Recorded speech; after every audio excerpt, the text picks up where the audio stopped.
Welcome to the Sage Thought Leadership Podcast, building experiences that connect, remove friction, and deliver insights. Well, hi everyone, and welcome to our podcast. I'm Ed Kless, and with me today is Simone Cimiluca-Radzins. Simone is a CPA with a vision to see the world where financial freedom is attainable for every individual that can dream, train, hustle, and repeat. Simone has more than a decade of experience helping Fortune 500 companies and startups improve operations, raise capital, and build better strategies to drive profit and empower employees.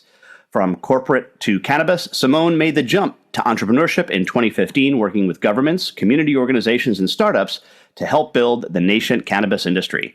Today, Simone trains entrepreneurs on how to confidently find their place as CEO and have the tools to build profitable businesses. Welcome to the Sage Thought Leadership Podcast, Simone. Thank you, Ed. I'm so happy to be here. Well, first off, why do you do what you do?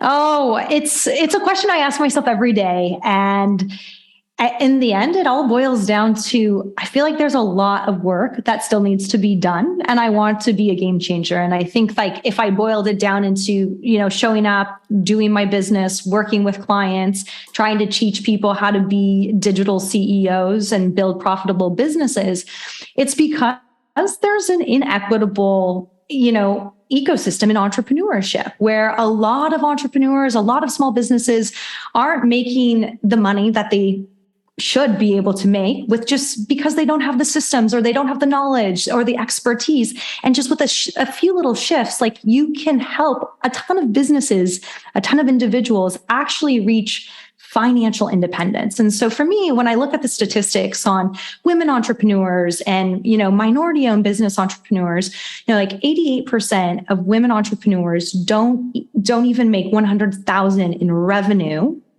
a year.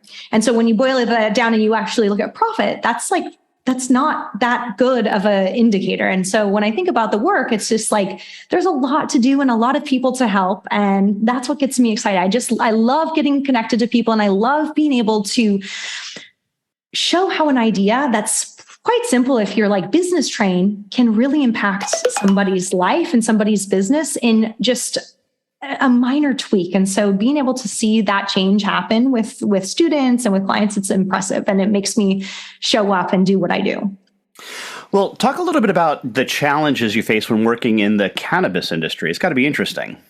It is one of the most dynamic and interesting industries that there are in the United States. It's still federally illegal, which is wild because there's more than 33 states that have medical programs and more than 19 states that have adult use programs. And hemp or CBD was legalized on a federal level in 2018. So when you think about it, even 93% of Americans support cannabis legalization in some way. So when you think about it, you're like, oh, this is an industry that, seems like it's growing, but at a federal level, it is still on a controlled substance list, meaning any business that operates in this space has this crazy tax code where they have to pay, 3 to 4 times more than any normal business. So they don't have the deductions that you and I would have in our business.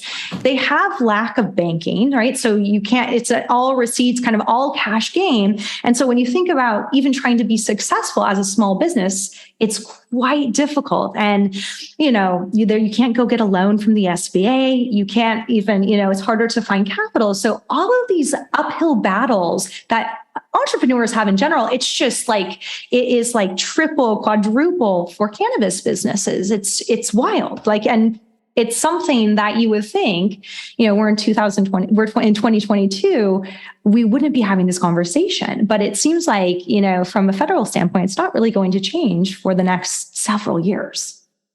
And what do the businesses do about that? I mean, they must have to do things that other businesses don't. For example, hire security to handle all the cash.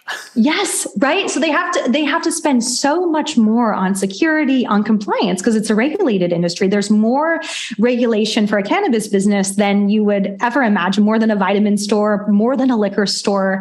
And so they have to spend all of this money on these certain components. Yet at that same point, those are not deductible expenses. So what happens is that, well, first, I think the biggest myth is that in the cannabis industry, nobody's really making a ton of money. People are just trying to survive and wait till federal legalization. So that's, I think, the first thing. So what they do, they have to be very creative with how they manage profit, how they manage cash flow, and make very smart business decisions. Because also, from an advertising and a marketing perspective, they can't run Google ads. They can't run Facebook or Instagram ads if they were going the B2C route. If they're going to B2B, that's a little bit different. So they've got all of these different hurdles that they have to be so resilient. And when we talk about passion and we talk about people that really want to make a change in the world, that is the ecosystem of the cannabis industry. Well, tell me, which of you seem to practice in multiple states? Is that correct? Yes. This? So which of the states do you think have done legalization or even decriminalization the best in terms of their ability to allow the business to best compete? I would say that one of the first states that legalized for adult use, Colorado, has done it the best. Now, if you talk to somebody from Colorado, I imagine they would say, no, we haven't. But I'll take 2 states that I know didn't do it well. California imposed this crazy tax on multiple of the license types, so multiple people or multiple businesses along the supply chain. And in the end, and so that was 2018, and in 2022, the governor reversed this tax because the tax basically put out a huge portion of the industry. They had to go out of business because they couldn't pay their bills. They couldn't even pay their taxes. And New York is just about to really see kind of commercialization happen, but they actually have done the tax code in the wrong way as well. So it's very interesting. I've been working actually really hard on trying to educate more not even operators, really policymakers in New York about this, because if you have the foresight, what's cool is that we now have, really since 2014, this roadmap of Colorado, one of the first states, to see what went well, what didn't. But interesting enough, states don't like to talk to each other and, might feel like they've done it their best way. But I would say Colorado by far has done it the best that I've seen. But I think that all of them can do a little bit better. And of course, they all think that they're going to have this windfall of taxation that come in to fund these great educational programs that they're all going to put it to. Yes. And I think that is the biggest, which they will, right? If we think about cannabis as a long game, of course we will. But if you want to support small business and minority owned businesses, which is very cool because, New York has a program for social equity to allow those that have been, disenfranchised by the drug war to actually apply for a license, get like state funding. So there's like amazing things that have happened. But if you're putting all this effort to help small businesses, but then putting on this crazy tax, in addition to that federal tax, it just doesn't make sense. And so it's really, having conversations with the right people quickly and trying to show them. That's actually my mission for the next, I think, until I can talk to the right person in New York to make that change. And you said you serve other businesses as well. And I'd be curious as to what do you think the most important lesson you've learned from working with the cannabis industry is that you've been able to extrapolate out to business in general? I think the biggest lesson in cannabis that I've learned is to just button up everything, to not just do a handshake, to just do your due diligence on a potential business partner, who you're working with, get things in writing, get contracts. Like that was my first experience jumping from corporate finance where I trusted a lot, even though I did fraud investigations. It's very funny, but I learned a ton from, giving advice to businesses, but even starting my own business and kind of just trusting things when you really need, this is business. You need to have a contract in place. You just need to do things, quote unquote, by the book, some of the finance and the admin stuff. And that I can absolutely extrapolate to other businesses that I've worked with because, especially if it's that jump from like, oh, I'm going to be a freelancer or I'm just, starting a small business, which is amazing. A small business can do so well and so powerful. You need to have those, I call them your profit ducks in a row, which is the finance, the admin, but then even your systems in place so you can have good organization, so you can, actually look at the trends that are happening with sales and marketing. I'm working right now with a business that's trying to sell, and we are, had to hire somebody to just get stuff really cleaned up and dialed in. And so if you just focus on that at the very beginning, you start making that a habit when you've started your business, then it's like, atomic habits. It's just part of the process.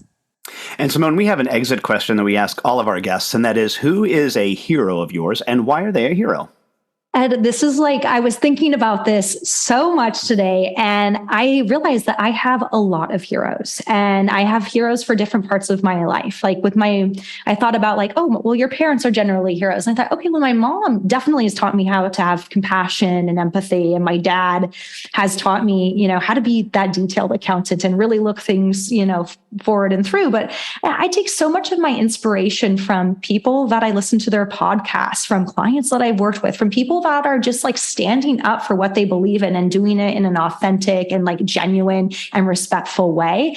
And so it's funny because I don't have one hero. Rumi, a 13th century poet, is actually one of the people that I look to the most when I think about quotes on how do I just, deal with the stresses of everyday life. And then I think about, just some of my favorite podcasts and the guests on podcasts where you just get this like one piece of wisdom that you get to take with you through the rest of your life. And yeah, I think that to me, everybody is a hero and everybody has something to share. And so it's very funny, like thinking about that, I was like, I don't just have one. I think I have many and unnamed heroes as well. And lastly, Simone, how can somebody contact you? You can find me at Cannabis Business Minds. So pretty easy, just like it's spelled. So Cannabis Business Minds, and shoot me an email and we'll be connected there. And that's on everything, so on Instagram, on LinkedIn, and then also on my website.